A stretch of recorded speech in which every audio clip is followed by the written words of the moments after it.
देने के लिए गीत में और शामिल होंगे। जो पाया जाता है ग्रीन वाली में 39 और रेड में है 302। ग्रीन में है 39 और रेड में है 302। तेरा प्यार है महान, तेरा प्यार है महान, मैं जो पहले मुर्गा था तूने डाली मुझ में जान। ग्रीन में 39, रेड में 302। तेरा प्यार है महान, तेरा प्यार है महान, मैं जो पहले मुर्गा था तूने डाली मुझ में जान। तेरा प्यार है महान, मैं जो पहले मुर्गा था तूने डाली मुझ में जान।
तृतीय ग्रीक किताब में पाया जाता है, गीत नंबर 78 और मेथोडिस्ट हिम्नल में इसका नंबर है 311। ग्रीक में है 78। तेरा हूँ रब सुनता तेरी बात। और इस गीत को गाते हुए हम सब अपने स्थानों पर खड़े हो जाएंगे। गीत नंबर 78 78। तेरा हूँ रब सुनता तेरी बात, जो बताती तेरा प्यार। मेरी मान के साथ आता मेरे पास, मेरा ही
जमात मेहरबानी से खड़ी रहेगी और हम बड़ी संजीदगी के साथ अपने ईमान का इकरार करेंगे और हम सब मिलकर रसूलों का अकीदा दोहराएंगे।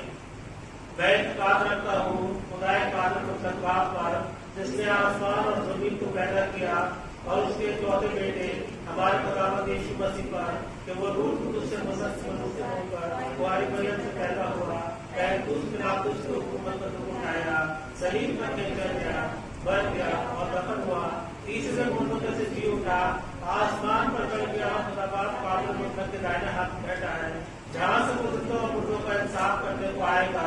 मैं इत्मीनान रखता हूँ रूह कुदूस पर, कलीसिया पर, मुकद्दसों की हिफाजत पर, गुनाहों की माफी, सब के जी उठने और हमेशा की जिंदगी पर। आमीन। जमात मेहरबानी से बैठ जाए। आइए समय होगा कि हम सब परमेश्वर की हुजूरी में अपने सरों को झुकाएंगे और दुआ में जाएंगे। तमाम बरकतों को देने वाले पिता परमेश्वर बड़ी दीनता और नम्रता के साथ अपने सरों को आपकी हुजूरी में खम करते हैं और दिल से धन्यवाद देते हैं कि पिता परमेश्वर आज की इबादत के समय के लिए कि हम सबको पिता परमेश्वर नाम बनाम लेकर अपने हैकल में इकट्ठा करा, ताकि हम सब दुनिया की बातों से दूर रहते हुए पिता परमेश्वर निरंतर आपकी स्तुति और महिमा करें और आपके वचनों के चिंतन और मनन करते हुए पिता परमेश्वर अपनी जिंदगियों को जांचे परखे और पिता परमेश्वर अपने जीवनों को आपके लिए मनभावता करके उपहार करके चढ़ाए। पिता परमेश्वर चाहते हैं कि जिस तरह से धीरे धीरे हमारी आराधना आगे बढ़ती है, चाहते कि पिता परमेश्वर जितने लोग यहाँ पर मौजूद हैं अपने दिलों को रुजू मुलायम और उस मिट्टी के मालिक बना ले जहाँ पर वचन का बीज गिरा और आने वाले समय में 60 गुना 70 गुना और 100 गुना पर लाने वाला हो सके। पिता परमेश्वर दिल से धन्यवाद देते हैं इस सुंदर सुबह की रोशनी के लिए जिसको पिता परमेश्वर आपने हम सबके जीवन में बिखेरा और आप तक बेटी नींद सुलाई और पिता परमेश्वर हम सबको सवेरे उठाया। धन्यवाद देते हैं कि पिता परमेश्वर गए दिनों आपके द्वारा हमारे साथ सुरक्षा रही और हम सबको हर प्रकार के खतरों से महफूज रखा और सबसे बड़ी बात पिता परमेश्वर आपने हम सबको जिंदों की दुनिया में जिंदा रखा। प्रार्थना करते कि हम सबके जीवनों को अपने हाथ में लेना, अपने मर्जी के मुताबिक चलाना और अपने राज की महिमा के लिए अपने सुसमाचार के प्रचार के लिए बहुत आयत के साथ इस्तेमाल करना। पिता परमेश्वर प्रार्थना में याद करते उन तमाम लोगों के लिए जो पिता परमेश्वर अपने घरों से हमारे साथ आराधना में जुड़ने के लिए अपने घरों से निकल चुके चाहते हैं, रात में हर प्रकार के खतरों से महफूज रखते हुए उन सबको यहाँ पर लेकर आना ताकि आपका भवन खाली ना रहे बल्कि आपके विश्वास से भर जाए। पिता परमेश्वर दिल से धन्यवाद देते हैं पिता परमेश्वर के आपने बस पड़ा है और पिता परमेश्वर एक छोटी बच्ची को उपहार स्वरूप करके पिता परमेश्वर हमारे चरण के लिए प्रार्थना करते हैं अनाया के लिए और चाहते कि अच्छी सेहत तंदुरुस्ती से उसको नवाजना और दिल से धन्यवाद देते हैं कि पिता परमेश्वर आपने अभिषेक और आकांक्षा के परिवार को पिता परमेश्वर एक बेटी के द्वारा क्या पिता परमेश्वर चाहते हैं उस बच्ची को अच्छी सेहत तंदुरुस्ती से नवाजना। पिता परमेश्वर प्रार्थना में याद करते हैं उन तमाम लोगों के लिए जो पिता परमेश्वर आज बीमारियों के बिस्तरों में पाए जाते हैं। पिता परमेश्वर जिनके शरीरों में तकलीफों और बीमारियों ने घर कर रखा है, हम चाहते हैं कि उन सभी लोगों के सर पे अपना छिड़ा हुआ हाथ रखकर पिता परमेश्वर को चंगाई देना।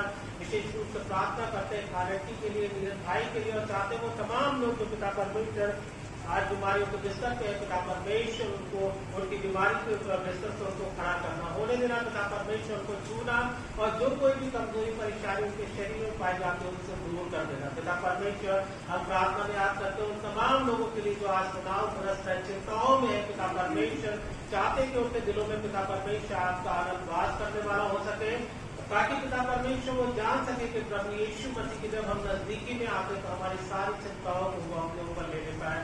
चाहते कि पिता परमेश्वर हम सबको जरिया बनाइए, ऐसे लोगों के बीच में जाए और आपके नाम का सुसमाचार का प्रचार करें। पिता परमेश्वर तमाम लोगों के लिए प्रार्थना करते हैं जो आपकी सेवकाई से जुड़े हुए, विशेष रूप से प्रार्थना करते हैं अपने मान्य बिशप साहब के लिए और चाहते हैं कि उनको अच्छी से तंदुरुस्ती से नवाजना। पिता परमेश्वर अपनी आत्मिक बुद्धि से उनको परिपूर्ण करना ताकि अच्छे से अच्छे फैसले ले हमारी कॉन्फ्रेंस में पिता परमेश्वर जो कोई भी कभी घटी पाई जाती दूर हो और उनके माध्यम से बेदारी आने वाले सके। पिता परमेश्वर उनको हर तरह के गलत बातों से दूर रखना और पिता परमेश्वर को उनके परिवार को नाम बनाम लेके आशीषित करना। पिता परमेश्वर तमाम देशस लोगों के लिए प्रार्थना करते हैं और चाहते हैं कि इससे पहले पिता परमेश्वर दुनिया की बातें उन पर हावी हो। पिता परमेश्वर उनको अपनी नजदीकी में रहना और निरंतर उस मुस्कुराहट की यादगार दिलाते रहना। पिता परमेश्वर जिसके तहत उन्होंने आपकी सेवकाई को चुना है और ताकि पिता परमेश्वर हर तरह के बुनियादी कामों से दूर रहे, धन के लालच से दूर रहे और सिर्फ और सिर्फ में पिता परमेश्वर आपके नाम का सुसमाचार का प्रचार करे।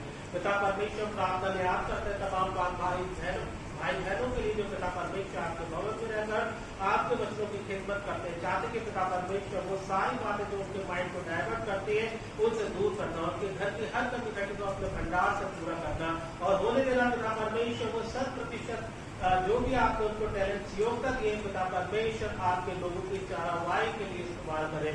तमाम मिशनरी भाई बहनों के लिए भी प्रार्थना करते हैं जो पिता परमेश्वर दुर्गम स्थानों पर रहकर पिता परमेश्वर आपके नाम के और आपके नाम का सुसमाचार बांटते। पिता परमेश्वर चाहता हूँ कि उनके जानो माल को हर तरह के खतरों से महफूज रखना। पिता परमेश्वर होने देना उनको ऐसी जगहों पर लेके जाना जहाँ पर आज तक आपके नाम का सुसमाचार का प्रचार नहीं किया गया। पिता परमेश्वर हम मोरक्को देश के लिए प्रार्थना करते हैं जहाँ पर पिता परमेश्वर भयंकर भूकंप आया और हजारों लोगों ने पिता परमेश्वर अपनी जिंदगी गंवाई है। पिता परमेश्वर जो कोई भी राहत कार्य चल रहा है चाहते पिता परमेश्वर तमाम लोगों को पिता परमेश्वर आप नाम नाम देकर बरकत देना और होने देना पिता परमेश्वर उस प्रोसेस को तेज करे ताकि जो लोग अभी जीवित हैं और मरने के नीचे पाए जाते हैं पिता परमेश्वर को जल्द से जल्द तलाश करके पिता परमेश्वर उनका इलाज किया जाए।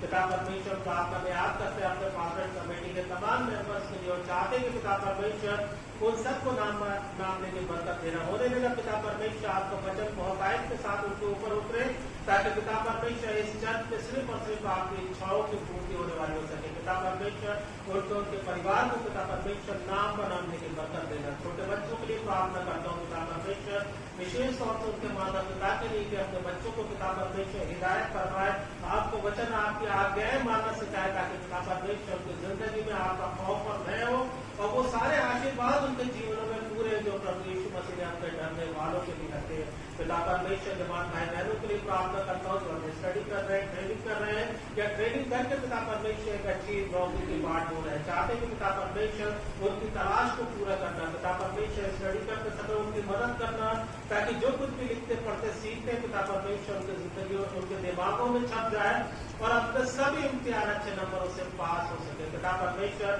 अपने कलीसिया के तमाम बुजुर्ग लोगों के लिए प्रार्थना करते हैं और चाहते पिता परमेश्वर हर तरह की कमी घटी उनके शरीर से दूर करना, हर कमजोरी को दूर करना, उनको सबल और सामर्थ्य बनाना ताकि पिता परमेश्वर आपके भवन की खिदमत के लिए और आपके नाम के सुसमाचार के लिए बहुतायत के साथ इस्तेमाल की जाए। पिता परमेश्वर जो कोई भी दवाई को लेते हैं पिता परमेश्वर आपके पवित्र रक्त में ढकते हैं और चाहते हैं कि उसका असर 60 गुना 70 गुना बढ़ाइए ताकि पिता परमेश्वर उसके बेहतर से बेहतर परिणाम उनके जीवनों में देखने को मिले। पिता परमेश्वर अपनी गवर्नमेंट के लिए प्रार्थना करते हैं, अपने प्राइम मिनिस्टर और तमाम मिनिस्टर लोग जो जिनमें पिता परमेश्वर अलग अलग जिम्मेदारी है चाहते हैं कि पिता परमेश्वर आपका पवित्र आत्मा अगुवाई करे ताकि पिता परमेश्वर हर तरह की बेईमानी से दूर रहे, ऐसे नीतियां ऐसे पॉलिसियां बनाए जिससे आम लोगों के जीवन बेहतर हो सके। पिता परमेश्वर अपने डिस्ट्रिक्ट के तमाम अधिकारियों के लिए प्रार्थना करते हैं, चाहते सबको नाम बनाम लेके बरकत देना और उनको पिता परमेश्वर इस काबिल बनाना कि अपना अपना काम बहुतायत के साथ करें ताकि हमारे शहर में हम लोग चैन और शांति हो। पिता परमेश्वर यहाँ पर आए तमाम लोगों के लिए प्रार्थना करता हूँ, चाहता हूँ सबको नाम बनाम लेके बरकत देना। अगर हमारे कोई बीच में भाई बहन उदास है, परेशान है या किसी भी तरह की कोई दिक्कत उसके साथ है, आज उसको छू लेना पिता परमेश्वर। आज यहाँ से कोई खाली हाथ ना जाए बल्कि आपकी शिफा और शांति उसके साथ जाने वाली हो सके। पिता परमेश्वर हमारी छोटी सी विनती को सुनिए, कबूल कीजिए, सुधार करता प्रभु यीशु मसीह के नाम में होकर के मांगते हैं, आमीन। है हमारा बाप जो आसमान पर है, तेरा नाम पाक माना जाए, तेरी बादशाह आए, तेरी मर्जी से आसमान में पूरी हो, तेरी जमीन पे पूरी हो। हमारे रोज की रोटी हमें बख्श दे और जिस तरह समझते का समझ को माफ करते हैं माफ कर, हमको आजमाइश में पड़ने दे बल्कि बुराई से बचा, क्योंकि बादशाह कुदरत का जवान हमेशा के लिए।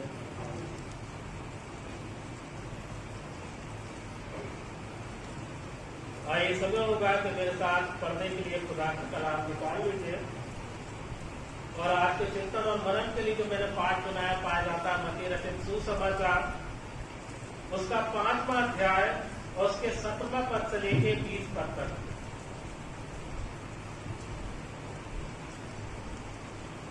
मत्ती 5:17 से 20। जिस किसी को भी मिल जाए पढ़ने में अगुवाई करें।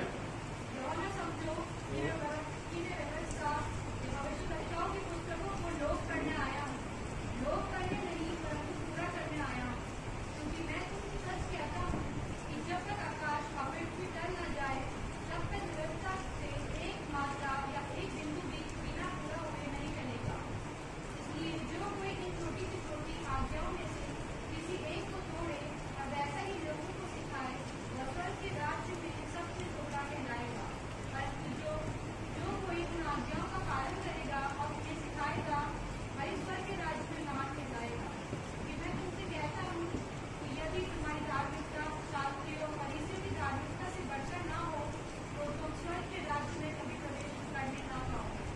खुदा अपने कलाम के पढ़े और सुने जाने पर बरकत दे, आमीन। इससे पहले कि हम आराधना में आगे चले, समय होगा कि हम कलीसिया से संबंधित सूचनाओं को सुन लेंगे। पहली सूचना यह है जो हमारी आराधना है वो बाद स्कूल 9:30 बजे जारी रहेगी। पहला घंटा 9 बजे और दूसरा 9:30 बजे लगेगा। पिछले संडे जो आपके द्वारा हमें दान प्राप्त हुए वो इस प्रकार है। पहला दान जो हमें आपके द्वारा मिला वो रहा 640 रुपए। पहला दान हमें जो आपके द्वारा मिला वो रहा 640 रुपए और जो दूसरा दान हमें आपके द्वारा मिला वो रहा 1020 रुपए। पहला 640 और दूसरा 1020। अगर हम इन दोनों को जोड़ देंगे तो पिछले संडे का जो हमारा ओवरऑल कलेक्शन था वो रहा 1660 रुपए, यानी कि 1660 रुपए। जैसा कि आपको मालूम है कि पिछले संडे मैंने आप लोग से दरख्वास्त करी थी कि हमारे चर्च की दोनों गाड़ियां खराब हो गई है और मैंने आप लोग से रिक्वेस्ट करी थी अगर कोई दान देना चाहे तो उसको दे सकता है। और हम दिल से धन्यवाद देते हैं कि राकेश भैया और बबीता भाभी की तरफ से हमको एक बहुत अच्छी घड़ी मिली है। और मैं चाहता हूँ कि संडे आज की आराधना के बाद इसका इंस्टॉलेशन का काम शुरू कर देंगे। इलेक्ट्रॉनिक घड़ी बहुत अच्छी है और जिसमें ना कोई सेल डालने की जरूरत है ना कोई सीधे बिजली से चलेगी। सब उस परिवार का दिल से धन्यवाद देते हैं और चाहते हैं परमेश्वर उनको यूं ही अपने भगवान की महिमा के लिए इस्तेमाल करता रहे।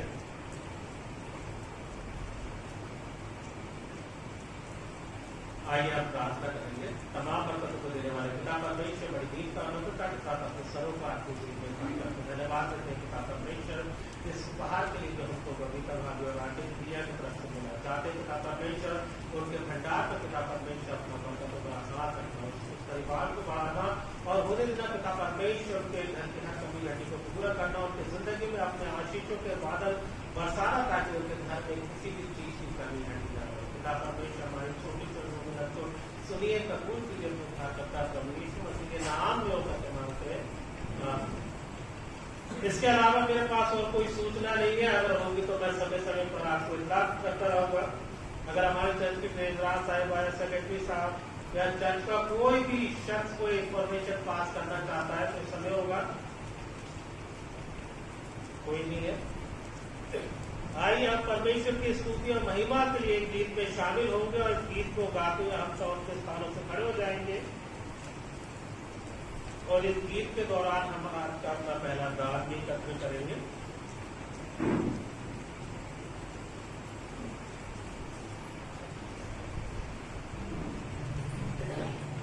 गीत नंबर 286 रेड बार से।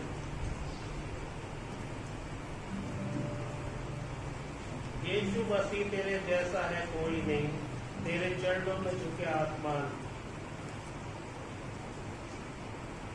गीत नंबर 286। एक रेड गीत गलती रखी है के पास नहीं थे।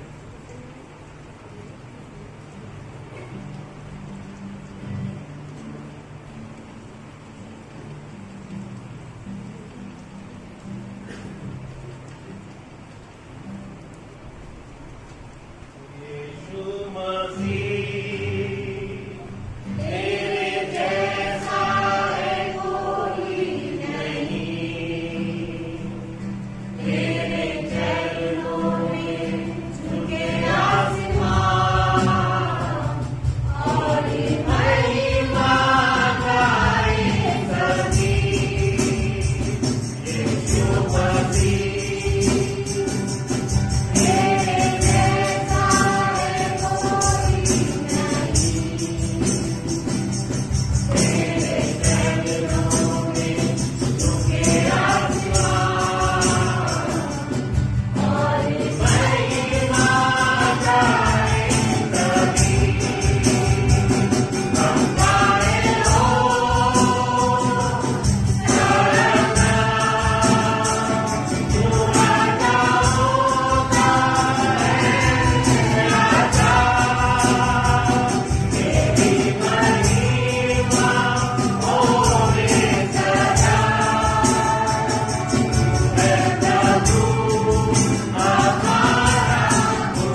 जब आज कल बारिश को बैठ जाए।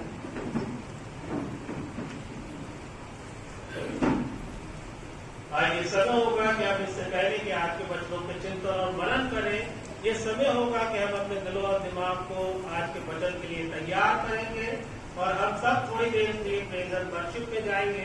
तो मैं चाहता हूँ कि हमारे जो यूथ है वो सामने आ जाए।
आइए हम प्रार्थना करें। तमाम बंधुओं को देने वाले पिता परमेश्वर प्रदीप और नम्रता के साथ अपने सर्व को आपको स्वीकार करते हैं। दस धन्यवाद देता हूं पिता परमेश्वर इस समय के लिए एक बार फिर से आपको मुझे मौका दिया कि आपके विश्वासियों के मन खड़ा होकर पिता परमेश्वर आपके नाम को फिर से आप बोलने की शक्ति, समझाने की सामर्थ देना, बोले देना पिता परमेश्वर आपका पवित्र आत्मा मेरे ऊपर कब्जा करे ताकि मेरे मुंह से निकलने वाला एक एक शब्द आपकी मर्जी के मुताबिक होने वाला सारा महिमा आपके नाम को देते हुए मैं छोटी सी आप जरूरत को अपने प्रभु यीशु मसीह के नाम में होकर मांगता हूँ। अभी आपके सामने पढ़ा गया मत्ती रचित सुसमाचार उसका 5वां अध्याय 7वें पद से लेके 20वें पद तक, जहाँ पर प्रभु यीशु मसीह लोगों को समझा रहे हैं कि मैं व्यवस्था को क्या खत्म करने नहीं बल्कि उसको पूरा करने के लिए है, और साथ ही साथ इनकरेज कर रहे हैं जो गलत शिक्षा पे चल रहे हैं और जो गलत शिक्षा देते हैं वो कभी भी क्या परमेश्वर के राज में दाखिल नहीं हो पाएंगे। और एक बात यहाँ पे मुझे बड़ा अचंभित करती है, प्रभु यीशु मसीह अपने लोगों को बता रहे हैं कि जब तक तुम्हारी धार्मिकता शास्त्रियों और फरीसी से बढ़कर न हो जाए तुम स्वर्ग के राज में कभी भी प्रवेश नहीं कर। वाकई में प्रभु यीशु मसीह के मुंह से निकलने वाला एक एक शब्द अपने आप में क्या संपूर्ण सुसमाचार है। लेकिन इन वचनों की हम सच्चाई तभी समझ सकते हैं, गहराई तभी समझ सकते हैं जब हम इस पे लगातार चिंतन और मनन करें। अगर हम इस पे चिंतन और मनन नहीं करेंगे, मेडिटेशन नहीं करेंगे, तो हमारे लिए बाइबल में लिखे कुछ चंद शब्दों के अलावा कुछ भी नहीं। अगर आप प्रभु यीशु मसीह का जीवन देखेंगे तो प्रभु यीशु मसीह और उस समय के जो धार्मिक अगुए थे, शास्त्री, फरीसी, सदूसी लोग एक दूसरे के कट्टर आलोचक थे, एक दूसरे की आलोचना करते थे, क्रिटिसाइज करते रहते थे। लेकिन प्रभु यीशु मसीह ने कहा कि तुम्हारी धार्मिकता फरीसियों और शास्त्री से बढ़कर न हो जाए तब तक तुम स्वर्ग के राज में प्रवेश नहीं कर पाते। ये विरोधाभास है, कॉन्ट्रडिक्शन है। लेकिन नहीं, प्रभु जैसे कि मैंने शुरू में बताया ना, प्रभु के मुंह से निकला हुआ एक एक शब्द संपूर्ण सुसमाचार है। तो उसको समझाने के लिए थोड़ा सा आपको उदाहरण देना चाहूंगा।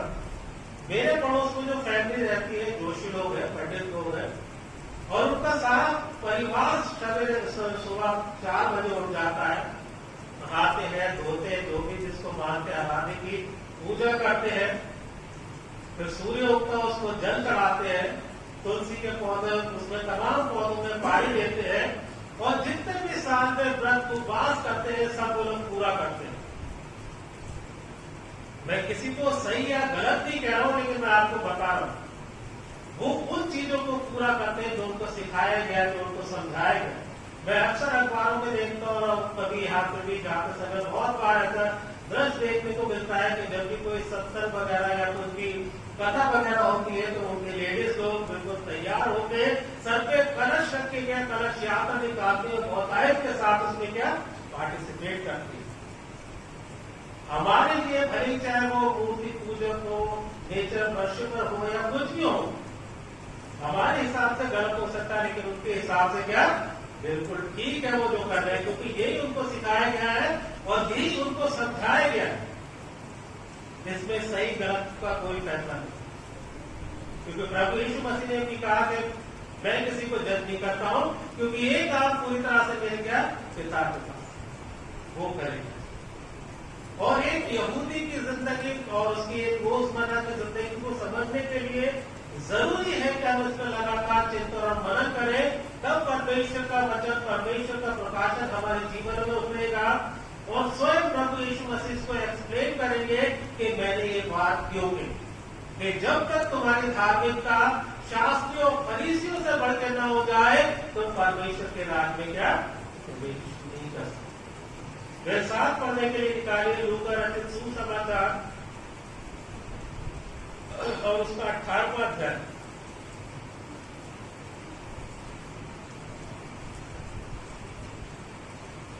लूका 18 और उसके 11वें पद से आगे पढ़ेंगे, जहां पर इस प्रकार लिखा है, फरीसी खड़ा होकर अपने मन में यूं प्रार्थना करने लगा, हे परमेश्वर, मैं तेरा धन्यवाद करता हूं कि मैं दूसरे मनुष्य के समान अधेरा करने, अन्याय, व्यभिचारी नहीं हूं, न चूंकि लेने वाले के समान। दो लोग मंदिर में प्रार्थना करने जाते हैं, एक चुंगी लेने वाला है और एक फरीसी। कहता है कि मैं इसकी तरह नहीं हूं, लोगों पे अत्याचार करने वाला नहीं हूं, लोगों पे अंधेरा करने वाला नहीं हूं। और आगे कहता है, मैं सप्ताह में 2 बार उपवास रखता हूं, मैं अपनी सब कमाई का 10वां अंश भी देता हूं। यानी कि हम इस बात से अंदाजा लगा सकते हैं कि वो जो फरीसी का जिसका जिक्र प्रभु यीशु मसीह ने करा, आराधनालय जाने वाला या चर्च गोर वो शख्स था और सबत का दिन बहुतायत के साथ कट्टरता के साथ पालन करता होगा।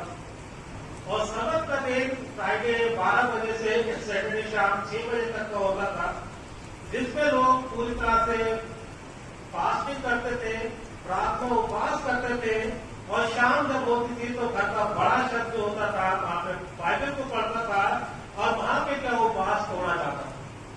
तो हम इस बात से अंदाजा लगाते हैं कि वो लगातार मंदिर जाने वाला शख्स होगा और परमेश्वर की नजदीकी में क्या बहुतायत के साथ होगा और सहभाग का जो सबत का दिन है उसको क्या बहुतायत के साथ कृतज्ञता के साथ पालन करता है। अभी भी मैं आपको बता सकता हूँ, अभी भी बहुत से जीश लोग ऐसे हैं जो इन बातों को मानते हैं और उसी कट्टरता के साथ उन चीजों का पालन करते हैं। और यहाँ तक प्रभु यीशु मसीह के समय में भी ना सबत के दिन किसी की तरह का काम करने की क्या मनाही थी। मैं चाहता हूँ कोई पढ़े लूका रचित सुसमाचार उसका 6वां अध्याय, उसका 1-2 पद, लूका 6 पहले पद से आगे पढ़ेंगे। खेतों में से होकर जा रहा था और उसके चेले बाल तोड़कर और बालें तोड़कर और हाथों से मारी बनकर खाते जा रहे थे। तब फरीसियों में से कुछ कहने लगे, तुम वह काम क्यों करते हो सबत के दिन करना? प्रभु यीशु मसीह और उसके चेले खेत में से जाते हैं और वहां पे जो बालें लगी होती है ना गेहूं की, वो तोड़ के खाने लगते हैं। और वहां पे सदूकी और फरीसी लोग खड़े होकर कहते हैं कि तुम्हें मालूम नहीं है कि सबत के दिन कुछ भी काम नहीं करते। लेकिन प्रभु यीशु मसीह तो परमेश्वर का प्रभु यीशु मसीह के लिए कोई नियम और कानून नहीं है। लेकिन प्रभु यीशु मसीह के सामने वो फरीसी खड़ा हो गया कि क्या आप लोग को नहीं मालूम कि इस दिन कोई काम नहीं करते। यहाँ पे लूका रचित सुसमाचार उसका 13वां अध्याय 12वें पद के आगे लिखा है, यीशु ने उसे देखकर बुलाया और कहा, हे नारी, तू अपनी दुर्बलता से छूट गई। तब उसने उस पर हाथ रखे और वो तुरंत सीधी हो गई और परमेश्वर की बड़ाई करने लगी। इसलिए कि यीशु ने सबत के दिन उससे अच्छा किया था और आराधनालय का सरदार रिसियाकर लोगों से कहने लगा।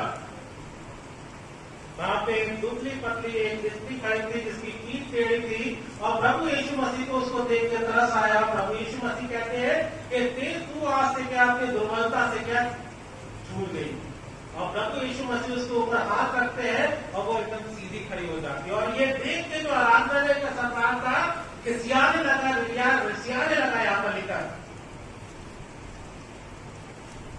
इसीलिए कि यीशु ने सबत के दिन उसे अच्छा किया था। आराधनालय का सरदार रिसियाकर कहने लगा 6 दिन है जिसमें काम करना चाहिए था, उन्हीं दिनों में आकर चंगे हो, परंतु सबत के दिन नहीं। एकदम बुरा मान जाता है, रिसिया जाता है, खिसिया जाता है, कहता सबत के दिन के अलावा 6 दिन और पड़े हैं। ये सब चंगा होना हो, कोई भी बीमारी के लिए प्रार्थना करवानी हो, वो 6 दिनों में आओ, कोई भी इस सबत के दिन में नहीं आए।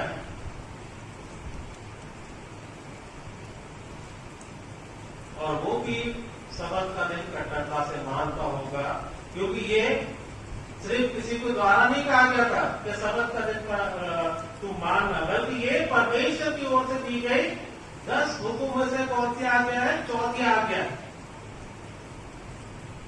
कि तू सबत का दिन परमेश्वर का दिन मानकर उसको पवित्र मानना। और वो मानता चाहे कुछ भी हो जाए। मैंने 2-3 आपके सामने उदाहरण दिए कि किस तरह से जरा सी उसने लोग क्रिटिसाइज करने लगते थे कि आज सबत का दिन है, ऐसा मत, आज सबत का दिन है, किसी को चंगा मत, आज का सबत का दिन है, कोई बालियां मत हो, आज सबत का दिन पवित्र दिन है और ये परमेश्वर ने बनाया है ताकि हम उसका क्या आराधना है। वो भी फौतायत के साथ मानता होगा, कट्टरता के साथ मानता होगा। दूसरा उसने कहा मैं अपना दशमांश भी देता हूं। दशमांश के बारे में भी परमेश्वर ने लोगों को आज्ञा दी, प्रॉमिस किया है कि नीति वचन में लिखा कि अपने सारे धन से और अपनी खेत की सारी उपज से क्या परमेश्वर की क्या प्रतिष्ठा करना। और लेवी व्यवस्था की पुस्तक उसका 27वां अध्याय और 30वें पद में यहाँ पर इस प्रकार लिखा है, फिर भूमि की उपज का सारा दशमांश, चाहे वो भूमि का बीज हो चाहे वृक्ष का फल, वो यहोवा का ही है, यहोवा के लिए पवित्र ठहरे। यदि कोई अपने दशमांश में कोई छुड़ाना चाहता है तो 5वां भाग बढ़ाकर उसको छुड़ाए। और गाय, बैल और भेड़ बकरी अर्थात जो पशु गिनने के लिए लाठी के नीचे से निकल जाते हैं उनका दशमांश अर्थात 10-10 पीछे एक पशु यहोवा के लिए पवित्र ठहरे। ये परमेश्वर की ओर से आज्ञा थी, चाहे तेरे खेत हो, बीज हो, चाहे पशु हो, उनका क्या दशमांश तेरे को देना। ये भी अपना दशमांश देता था परमेश्वर के नाम से। उसने कहा मैं दशमांश देता हूं, और ये परमेश्वर की ओर से आज्ञा दी गई थी। ये दशमांश जो है परमेश्वर का, और वो देता था। और मराठी की पुस्तक में लिखा है ना कि तुम्हारी जो आज हालत है, जो आज तुम रोते हो, गिड़गिड़ाते हो, वो इसीलिए है कि तुमने मेरे दशमांश में क्या चोरी की। मैं चाहता कोई निकाले मराठी की पुस्तक ओल्ड टेस्टामेंट, उसका 3रा अध्याय,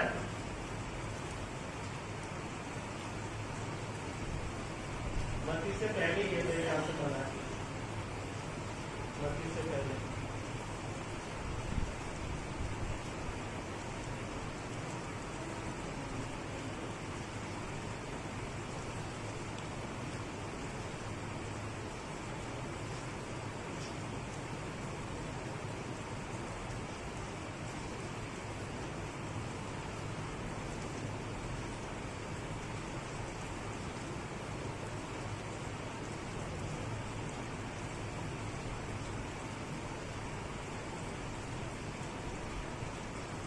तीसरा अध्याय 6 पद से आगे मैं आपके सामने पढ़ूंगा।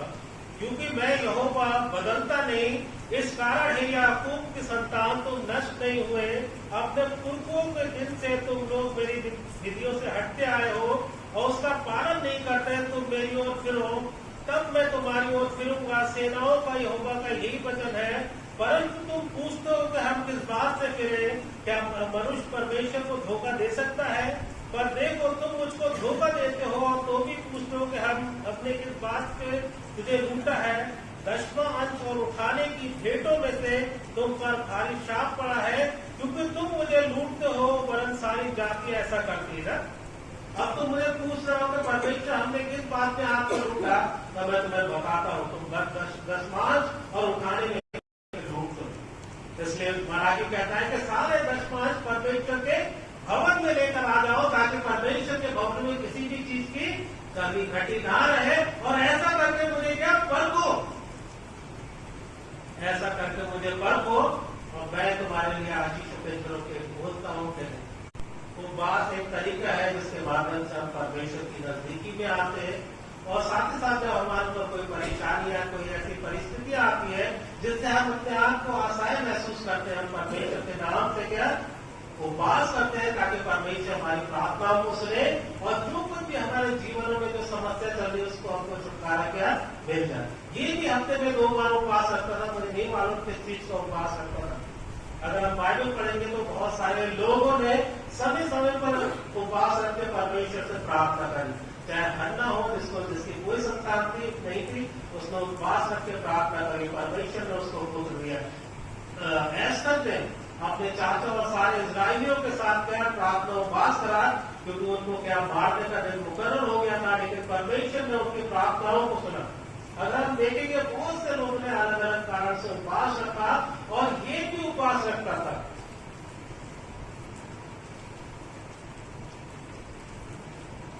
प्रभु यीशु मसीह ने अपने लोगों से कहा कि शास्त्री जो फरीसी जो मूसा की गद्दी पर बैठते हैं उनकी सुनना, मगर उनके जैसे काम नहीं करना है, क्योंकि वो जो बोलते हैं कभी करते नहीं। एक रोल मॉडल के लिए तो ठीक है, वहां पे खड़े होकर प्रीचिंग करना भी ठीक है, अच्छी बात बता रहा हूं, उनके जीवन में उतारना, लेकिन उनके जैसे मत बनना, क्योंकि वो जो दूसरों को सिखाते हैं खुद नहीं करते। आपको मालूम है पौलुस भी अपने लिए कहता है कि मैं फरीसियों का फरीसी, मैं चाहता हूं को निकाले फिलिपियों की पत्री,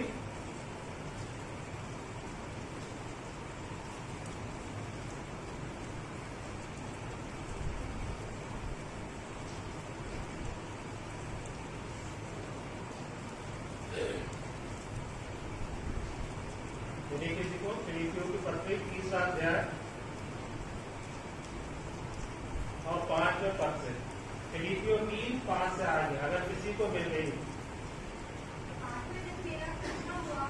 इस्राएल के वंश और बिन्यामीन गोत्र का इब्रानियों का इब्रानी, व्यवस्था के विषय में यदि कहो तो फरीसी, उत्साह के विषय में यदि कहो तो कलीसिया का सताने वाला, अव्यवस्था के धार्मिकता के विषय में यदि कहो तो निर्दोष था।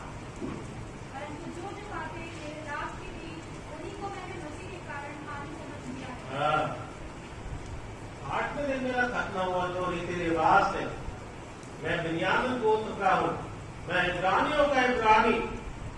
अगर उत्साह के विषय में कहो तो मैं चर्च को सताने वाला, और यदि मैं व्यवस्था के अनुसार कहूं तो मैं निर्दोष हूं। ये उसके कन्वर्जन से पहले का स्टेटमेंट था कि किस तरह का उसका माइंड सेट था। तब मैं आपको बताना चाहता हूं ना, जो चीजें सिखाई जाती है, जो चीजें लोगों को समझाई जाती है, वो उस चीज को क्या लिटरली फॉलो करते हैं। जैसे उनको अलग तरबियत मिली है, उनको अलग ट्रेनिंग मिली है, और अलग अलग जगहों पर देखेंगे तो लोग जो है कट्टरता में तो आगे बढ़ रहे हैं, लेकिन प्रभु यीशु मसीह ने उन शिक्षाओं को क्या एक नया आयाम दी, एक रवानगी थी कि देखो इन सबसे कुछ भी होने वाला नहीं, जब तक कि हमारे जीवनों में क्या प्रैक्टिकल नहीं है। भली चाहे वो देखने में कठिन लगते तो उस चीज में कठिन है, लेकिन तुम परमेश्वर के वचनों पे चलने के लिए, उसको पूरा करने के लिए क्या कठिन बनो। परमेश्वर चाहता है जिस तरह से वो लोगों को दिखाने के लिए काम करते हैं, हम ना करें और करें जरूर, क्योंकि परमेश्वर चाहता है कि हमारे जीवनों में क्या रवानगी होना चाहिए।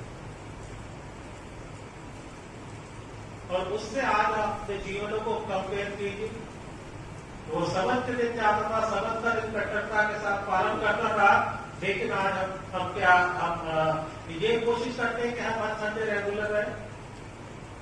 या ये कोशिश करते हैं कि हम हर संडे आए परमेश्वर का वचन सुने, उसमें पार्टिसिपेट करें। कुछ लोग हैं जो रेगुलर है, बाकी कुछ लोग जो है जब उनकी इच्छा करती है। तो इस चीज को ध्यान रखें। भले चाहे वो कट्टरता के लिए कर रहा था, लेकिन हम क्या परमेश्वर की नजदीकी दिखाने के लिए करें। वो अपना दशमांश दे रहा था। हमारे जो मेथोडिस्ट में उसमें ये कॉन्सेप्ट नहीं है, बल्कि चाहते कि जिस तरह से पौलुस ने करा कि दान देने वाला क्या हर्ष से दान दे, कुड़कुड़ा के ना दे, चाहे वो कितना भी दान। कि हम दान देने के लिए इतने करें, तो मैं कहता हूं कि हाँ 50-50 है। बहुत से लोग हमारे चर्च में अपनी योग्यता के अनुसार दान भी करते हैं, बहुत से लोग उसमें पार्टिसिपेट भी करते हैं, तो मैं 50-50 कहूंगा। उपवास के विषय में हम सब जानते हैं कि मसीह लोग कितना उपवास करते हैं।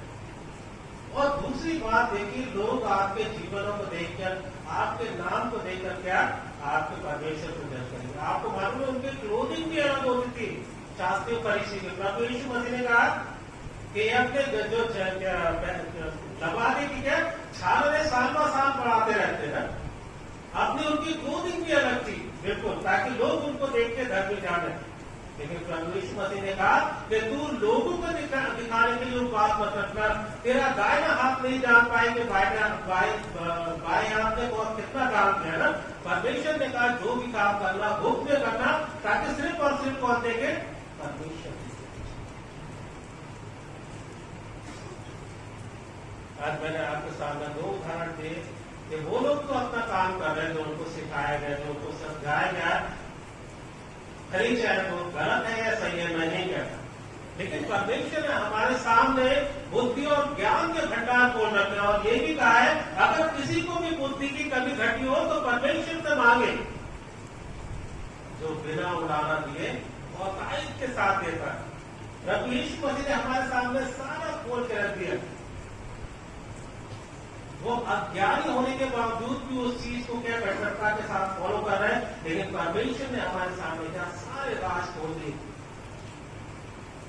और हमारे लिए क्या अनंत जीवन का दरवाजा खोल दिया है। उस चीज को हम पूरा कर रहे हैं कि नहीं कर रहे। मैं चाहूंगा एक क्लास में छोटी सी कोई वर्ष पढ़ दे, 2 कुरिन्थियों उसका 3 अध्याय और 3 पद। 2 कुरिन्थियों 3:3। जो प्रकट है कि तुम मसीह की पत्री हो, जिसको हमने सेवकों के समान देखा, और जो ये प्रकट है कि तुम सब कौन हो, मसीह की पत्रियां हो। पत्रियां मीन्स लेटर हो, जिसको हमने सेवकों के समान देखा, और जो सियाई से नहीं परंतु जीवते परमेश्वर की आत्मा से पत्थर की पट्टियों पर नहीं, परंतु हृदय की मांस रूपी पट्टियों पर नहीं है। तुम्हारे मांस रूपी पट्टियों पर इंक से नहीं, बल्कि परमेश्वर के खून से नहीं। तुम परमेश्वर की जीव की पट्टियों। परमेश्वर कितना बड़ा आपको बात। आज में छोटी सी कहावत मैं बोल के आज का मैसेज बंद करता हूँ। आप लोगों ने भी सुनी होगी कि जो मूर्ख होता है वो ज्ञानी से कुछ नहीं सीख पाता, लेकिन जो ज्ञानी है मूर्ख से बहुत सारी बातें क्या सीख लेता है। तो आप सबको बरकत दे, आगे प्रार्थना करें। तमाम बरकतों को देने वाले पिता परमेश्वर बड़ी दीपता और नम्रता के साथ अपने सरों को आत्म करते हैं। धन्यवाद देते हैं आज के समय के लिए कि पिता परमेश्वर हम सब यहाँ पर इबादत के लिए इकट्ठे हुए हैं और आपके नाम को धन और मुबारक बोलते हुए पिता परमेश्वर आपके वचनों में चिंतन और मनन करा। पिता परमेश्वर आपको वचन कहता है कि हम परमेश्वर की जीवित पत्रियां हैं। पिता परमेश्वर होने देना हम अपने जीवनों को तब्दील करें और पिता परमेश्वर इस काबिल बनाए कि हमारी धार्मिकता पिता परमेश्वर प्रैक्टिकल रूप में फरीसी और शास्त्रियों से पिता परमेश्वर बढ़कर हो जाए, क्योंकि आपको वचन कहता है जब तक तुम्हारी धार्मिकता इससे बढ़कर न हो जाए तो परमेश्वर के राज्य में प्रवेश नहीं कर सकते। इसलिए हम चाहते हैं कि हमें ईमान की मजबूती देना, ताकि पिता परमेश्वर आप हर परिस्थिति में पिता परमेश्वर आपका नाम ऊंचा करते रहे। हमारी छोटी सी सुनत को सुनिए तो भूल की जब प्रकार करता प्रभु यीशु मसीह के नाम में होकर के मानते। आइए समय होगा कि हम परमेश्वर की स्तुति और महिमा के लिए गीत में शामिल होंगे। रेड गीत की किताब से गाएंगे गीत नंबर 85। करता हूँ मैं तेरी चिंता, तू क्यों चिंता करता है। गीत नंबर 85। इस गीत को हम सब गाते हुए अपने स्थानों पर खड़े होंगे और साथ ही साथ इस गीत के दौरान हम आज का अपना दूसरा गान भी एकत्र करेंगे। गीत नंबर 85।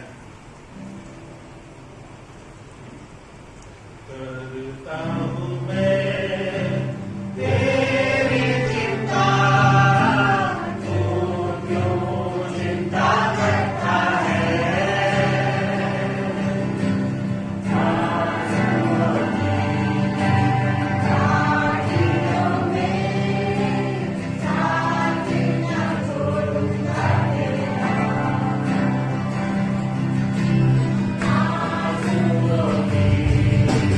Thank you.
अपने सरों को पिता परमेश्वर आपके उसी में खम करते धन्यवाद देते हैं पिता परमेश्वर इस समय के लिए पिता परमेश्वर आपने हमको मौका दिया, हम आपके भवन में आए और आपकी इबादत करी और आपके बच्चों के चिंतन और अनुपालन करा। पिता परमेश्वर आपको वचन कहता है हम परमेश्वर की जीवित प्रक्रिया होने देना। पिता परमेश्वर हम सब कुछ सुना, हमारी कमजोरी से हमको वो भारती और पिता परमेश्वर हमारे विश्वास में मजबूती देना, ताकि पिता परमेश्वर हम हर काम से आपके नाम के लिए महिमा का कारण बन सके। पिता परमेश्वर हम तमाम लोगों के लिए प्रार्थना करते हैं और फिर से द्वार बीमारियों के बिस्तरों पे पाए जाते होने देना। पिता परमेश्वर आज उनकी चंगाई का दिन हो, अपनी बीमारियों से पिता परमेश्वर विजय प्राप्त करे और आपके नाम को धर्म मुबारक है। पिता परमेश्वर वो तमाम लोग जो पिता परमेश्वर किसी कारण से आज हमारे साथ आराधना में शामिल नहीं हुए, उन सबको नाम का नाम लेके बरकत देना होने देना। पिता परमेश्वर वो सारी बातें जो उनको रूपती पिता परमेश्वर से दूर करना, ताकि आपका भवन खाली न रहे। और जिन्होंने पिता परमेश्वर ये बहुमूल्य समय अपने मन की कठोरता के कारण खोया है, चाहते कि पिता परमेश्वर हम सबको इस्तेमाल कीजिए कि पिता परमेश्वर उनके पास जाए और उनको इनकरेज करें कि पिता परमेश्वर वो आपके भवन में आए और आपके नाम की गवाही करें। पिता परमेश्वर एक वचन से प्रार्थना याद करता हूँ इस दान के लिए और चाहता हूँ पिता परमेश्वर हमारा चर्च बहुत छोटा है पिता परमेश्वर, लेकिन फिर भी पिता परमेश्वर आपके विश्वासी लोग पिता परमेश्वर अपनी योग्यता के अनुसार दान देते हैं, जो हमें एक विशेष मकसद के तहत देते हैं। पिता परमेश्वर हम चाहते हैं कि इस पर अपना वक्त द्वारा काम रखना, इसकी एक एक पाई आपके महिमा के लिए इस्तेमाल होना पड़ा। पिता परमेश्वर जिन्होंने अपनी घटती के बावजूद इसको दिया उन सबको बहुतायत के साथ कर देना।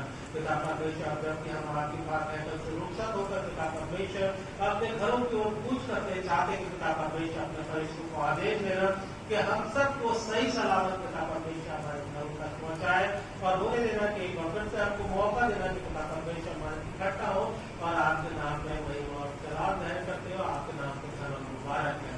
हमारी छोटी सा मिलन को सुनिए, कबूल कीजिए अपने उद्धारकर्ता प्रभु यीशु मसीह के नाम में होकर के मांगते हैं। अब हमारे खुदा बाप का फजल, खुदा बेटे की मोहब्बत और खुदा रूह कुदूस की फातम और शराफत अवसर लेके अमल तक सारे विश्वासियों के साथ खासतौर से आपके प्रत्येक जन के साथ हमेशा तक होती है। आमीन। स्वर्गीय